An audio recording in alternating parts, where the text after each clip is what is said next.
আলু দিয়ে মুরগির ঝোল বাঙালির একটি অতি পরিচিত ট্র্যাডিশনাল রান্না, যেটি প্রত্যেক বাঙালি বাড়িতেই প্রতি রবিবারই হয়ে থাকে। এই রান্নাটি সবাই হয়তো খুব সুন্দর করেই করে থাকে। আজ আমি তোমাদের দেখাবো আমি কিভাবে এই রান্নাটা করি। নমস্কার বন্ধুরা, আওয়ার ফ্যামিলি নেস্ট আমার চ্যানেলে তোমাদের সবাইকে স্বাগত। আজ চলো দেখি বাঙালির একটি খুব পরিচিত আলু মুরগির ঝোল রান্না তোমাদের আজ আমি দেখাবো। এখানে আমি কিছুটা চিকেন নিয়েছি, লেগ পিস সহ। বেশি নিইনি, কারণ এটা আমার ছেলে একাই খাবে, তাই খুব বেশি আমি নিইনি গো। একজনের খাওয়ার মতোই আমি নিয়েছি। তো প্রথমেই আমি চিকেনটাকে ভালো করে ধুয়ে লেবুর রস, একটু গোলমরিচের গুঁড়ো, একটু কাশ্মীরি লঙ্কার গুঁড়ো আর একটু হলুদ দিয়ে আধ ঘন্টার মতো ম্যারিনেট করে রেখেছিলাম। এতে আমি কোনো টক দই মেশাইনি, শুধুমাত্র ওইটুকু দিয়েছিলাম। এবার কড়াইয়ে সর্ষের তেল দিয়ে তাতে আমি কিছু ফোড়ন দেব। এখানে একটা শুকনো লঙ্কা, তেজপাতা, বড় এলাচ, ছোট এলাচ, দারচিনি, লবঙ্গ আমি ফোড়ন দিলাম। ইচ্ছে হলে সাদা জিরে দেওয়া যায়, তো আমি দিইনি, এই ফোড়নটাই আমি দিয়েছি। সর্ষের তেলে ফোড়নটা আমি একটু করে নেব। সর্ষের তেল আমি এখানে বেশি ব্যবহার করিনি। বেশি তেল দিলেই যে রান্না খুব ভালো হয় তা কিন্তু নয় বন্ধুরা। এই দেখো, এবার সর্ষের তেলের ফোড়নের মধ্যে আমি পেঁয়াজ কুচোগুলো দিয়ে দিলাম। এখানে আমি একটা পেঁয়াজ ব্যবহার করেছি, যেহেতু আমার চিকেন খুবই কম আছে তাই আমি একটা পেঁয়াজই এখানে ব্যবহার করেছি। তো পেঁয়াজটা আমি একটু ভেজে নিচ্ছি, আর অন্যদিকে আমি একটা মশলা করে নেব। মশলা করতে আমি নিয়েছি একটা টমেটো, দুটো লঙ্কা, একটুখানি আদা আর কিছুটা রসুন। এইগুলোকে আমি একটা মিক্সির জারের মধ্যে নিয়ে গ্রাইন্ড করে নেব।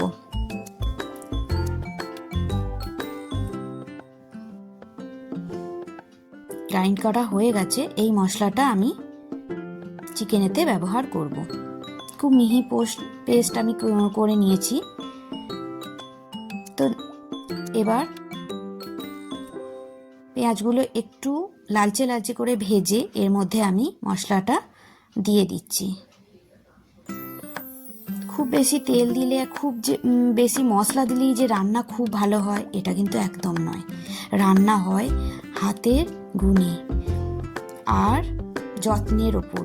যত্ন করে ভালো মনে যদি ভালো করে রান্না করা হয়, রান্না কিন্তু সত্যিই খুব সুন্দর হয় বন্ধুরা। এই দেখো, মশলা আমি দিয়ে দিয়েছি। এর উপরে দিচ্ছি 1.5 চামচের মতো হলুদ গুঁড়ো, আর দেব একটু জিরে গুঁড়ো, সামান্যই দেব জিরে গুঁড়ো, আর একটু কাশ্মীরি লঙ্কার গুঁড়ো আমি দিয়ে দিলাম। মশলাটা যতক্ষণ না তেল ছেড়ে আসে ততক্ষণ আমি একটু নেড়ে চেড়ে দেব।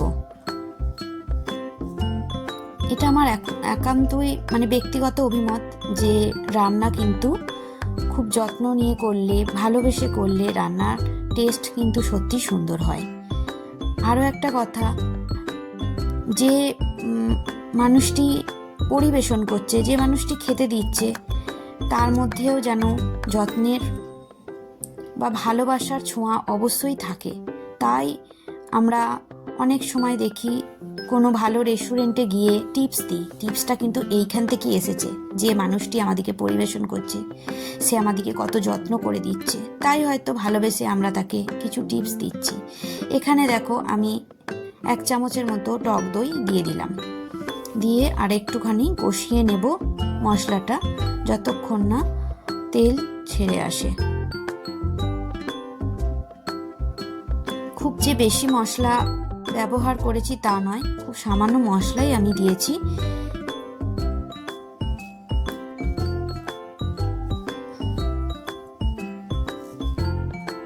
দেখো, মশলা থেকে তেল ছেড়ে এসেছে।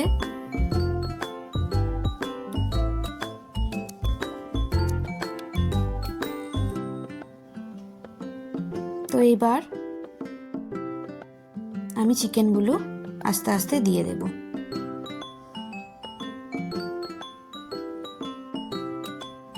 একটু সামান্য নাড়াচাড়া করে আমি ঢাকা দিয়ে দেব। তো একটু নাড়াচাড়া হয়ে গেছে, এবার আমি ঢাকা দিয়ে দেব।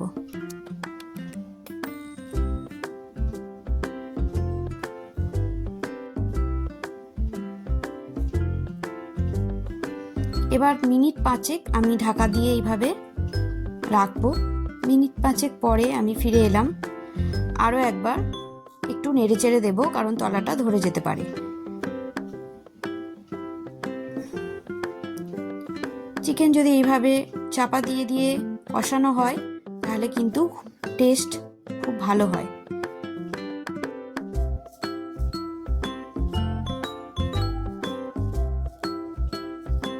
এখানে আমি কিছু আলুকে আগে থেকে একটু তেলে ভেজে রেখেছিলাম সামান্য, তো সেই আলুগুলো আমি এখানে দিয়ে দিলাম।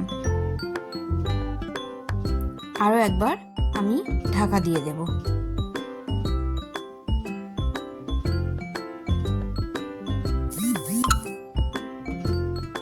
দেখো ফিরে এসেছি। এবার আমি স্বাদ মতো লবণ এখানে দিয়ে দিলাম।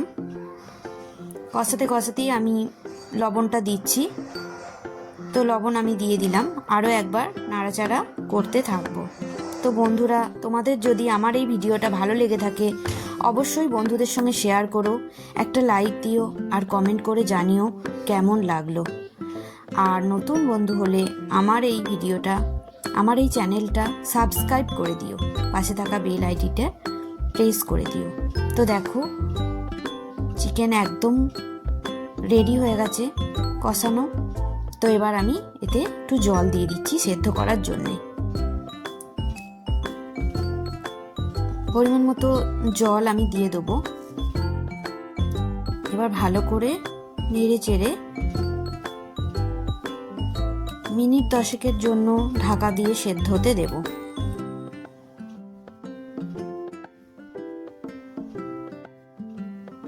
একদমই পাতলা ঝোল করব, খুব বেশি রিচ আমি করব না।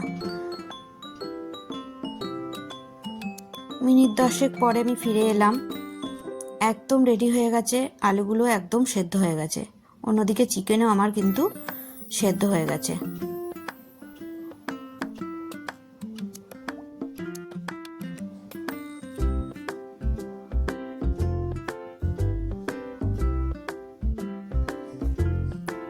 এবার উপর থেকে একটু শাহি গরম মশলা আমি ছড়িয়ে নিলাম। এবার পরিবেশন করব গরম গরম চিকেন। আজ তবে এই পর্যন্ত, দেখা হচ্ছে